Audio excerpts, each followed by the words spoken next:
Sebanyak 20.000 alat rapid test disiapkan untuk tes massal yang akan dijadwalkan selama 4 hari ke depan. Tes massal ini akan dilakukan untuk para pedagang pasar dan juru parkir. Sementara untuk pengemudi ojek daring juga akan dilakukan tes massal dan dipusatkan di puskesmas. Tes massal ini dilakukan sebagai langkah antisipasi dan melacak potensi penularan virus corona. Kalau untuk pasar-pasar, di pasarnya kita rapid test.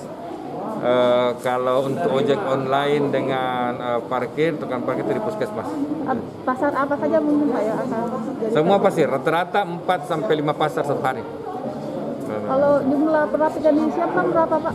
Ya. Jumlah alat rapid test yang disiapkan? Rapid test itu ada bantuan dari provinsi itu, ada bantuan CSR ya melalui Pemprov. Itu ya ke Kota Makassar itu disiapkan sampai 20.000. 20.000 rapid. Ya, Pak? 20.000. Kalau pasar dan juga parkir sendiri Pak, apa alasan menjadi lokasi rapid test? Karena pasar itu ojek online maupun orang-orang yang cukup banyak berinteraksi, ya, cukup banyak berinteraksi dengan orang lain di masa ini, dan itu kita khawatirkan kalau mereka sudah ada yang sudah terpapar.